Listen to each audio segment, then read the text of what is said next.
Law and Order, Better Call Saul. Most of the law and stuff I know is from television, but today I'm here to talk about top 10 ancient laws that you won't believe. Number 10. Only the rich can wear purple. Oh yes, the wealthy and elite of Rome. What a sight it must have been. Gorgeous marble, the amazing architecture, and the vino. Oh baby, sign me up. Someone take me back. We have to thank the Romans for a lot. They were pretty important for culture, history, and well, just about everything. They're the Romans. However, this doesn't make them impervious to stupidity. No matter how great your society is, there's gonna be some dumb stuff. Take for example the law that poor Romans were forbidden from wearing luxurious purple.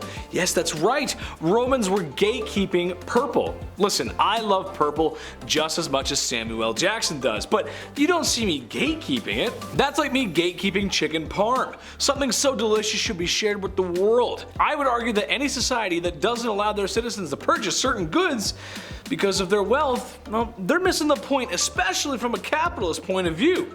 I love shopping, I love them all. I want to buy purple, and I want the chicken parm, baby. Number 9, Draco's Law.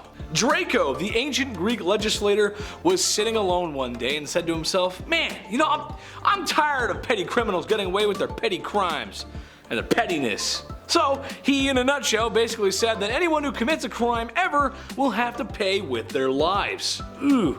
But see, this begs the question, what about the lovely people in our society who commit the most heinous crimes? Should they be treated as the same who steal a loaf of bread from the baker? I don't know about that. Or what about even lesser crimes? Now, without incriminating yourself, I'm a friend of Saul Goodman, by the way, so please don't do that. He wouldn't want you to. But think of all the little crimes that you've done and never saw the inside of a jail cell. Not even theft, I'm talking even more smaller than that, like jaywalking for example. We've all done jaywalking, everyone's done it. Traffic violations, all that kind of law. Look, the law isn't perfect, but we can't put everyone away on the chopping block just because they stole your eraser in the 6th grade. That's not how it works. Number 8, King Hammurabi. Oh wise King Hammurabi, what knowledge of Babylon do you bring us today?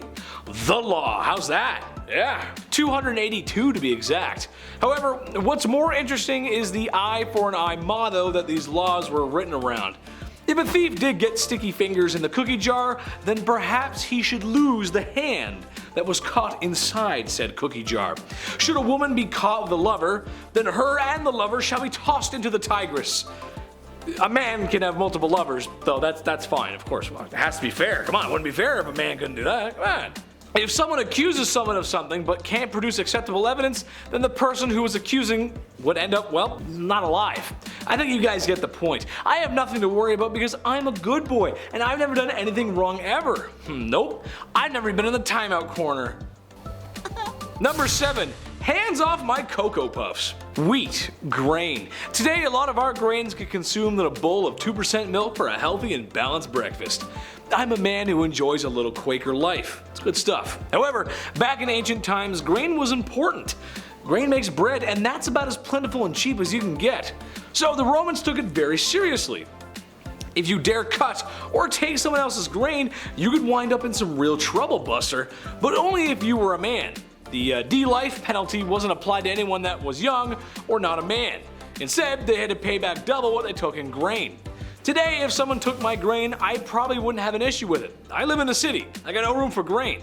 It's too cumbersome. Plus, who has time to make bread in this lifestyle? I'm too busy trying to make you guys laugh. Although, if you guys want to cook and bake me stuff, I'm not going to say no. Number 6, false song. Another one from the Romans. This one is quite silly. Okay, so remember Weird Al Yankovic? Yeah, classic 80s parody songwriter and performer. He was living it up in the 80s, right? With songs like Eat It and Like a Sergeant. If you know, you know. It's good stuff. Well, there was a law in ancient Rome that forbid this kind of chicanery. Nonsensical tomfoolery, if you will. I, for one, enjoy some of the Weird Al stuff. It's funny, creative, and honest to God, some are just better than the original. That's how it goes. Well, you couldn't do this in ancient Rome, unless it was true. So basically, you can't sing about food unless it's really a song about food and not me changing the lyrics to an existing song that was already about food, otherwise you'd end up somewhere you don't want to be. Number 5, Short King. Short kings rejoice, for I have found invulnerability, or at least diplomatic immunity. There was a law in Qin Dynasty China that said any man or woman shorter than 5'2" could not be guilty of any crimes.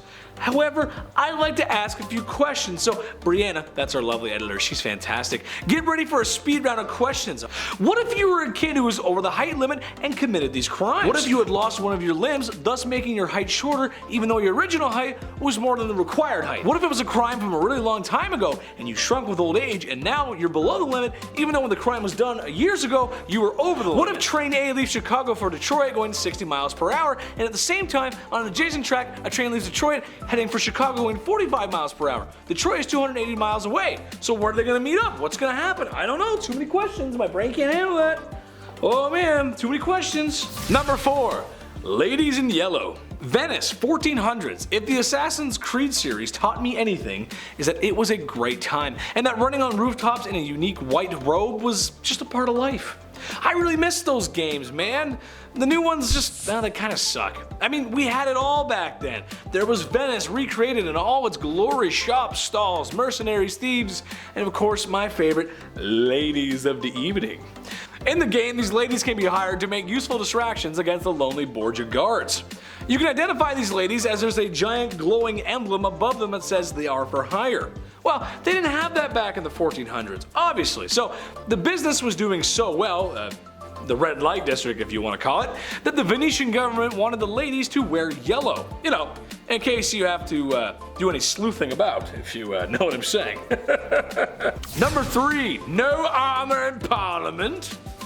I guess this makes sense. Back in 1313, it was decided that no man shall wear armor in Parliament. Hard to say that without a British accent, it's fun. Strangely enough, this wasn't changed even though knight's armor kind of became obsolete. So in theory, if you walked into Parliament in knight regalia, maybe minus a sword and or a mace, because you probably wouldn't get very far with that, but you'd be breaking a law regardless just wearing the knight stuff.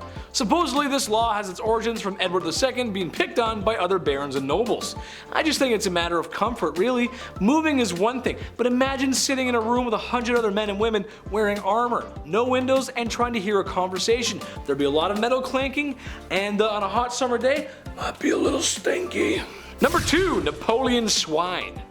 This one is just too weird not to mention, but Napoleon, the Corsican ogre, mostly remembered for his military tactics, and to be fair, the dude was good. He was pretty good. However, not talked about very much, or at least as much as his military successes, was his crazy political stint as the Emperor of France. Yeah, weird. France was going through some changes, and during all this craziness, Napoleon managed to make himself emperor.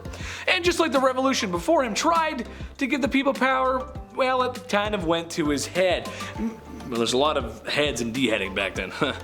It kind of went to his head, making laws and decrees that were kind of, well, messed up. One such law was to protect his public image. No one was to jest him. Thus, a law was created that no pig shall be named after Napoleon.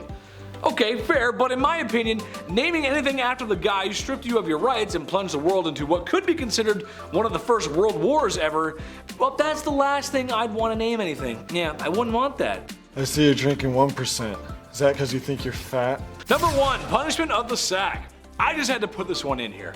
Sort of a law, but more of a punishment that fits the law, but it's all intertwined, it makes sense, and it's just cool for number 1.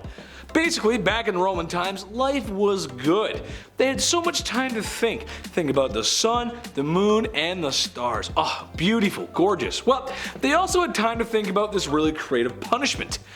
Ponina culi, or culi. Ponina culi. I'm not sure if I'm saying that right. My Latin's not that great. Or penalty of the sack. Basically, you get a big sack. You blindfold your perpetrator. You then throw in a dog, a monkey, a snake, a chicken. This sack of fun then gets thrown into a deep body of water. Thus, the show begins. Now, I can't even imagine the foulness of what would happen inside that sack.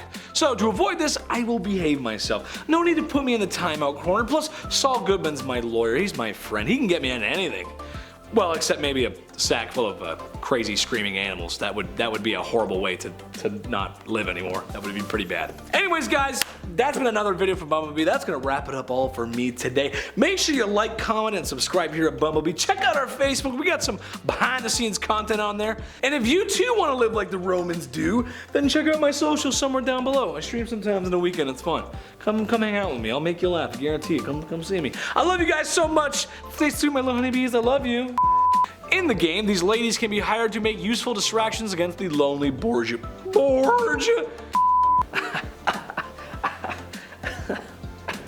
You know, so I put some sick beats to that. Look at that dance. Ooh, yeah. Number 7. Yeah, I tried to fart, dude. I'm sorry. I almost shit my pants. I'm not even lying. I almost shit my pants on that one. I can't be. Oh, diaper lady. I'm gonna pinch one off too soon. Oh, that stinks. Venice, 1400s. If the Assassin's Creed series taught me anything, it was.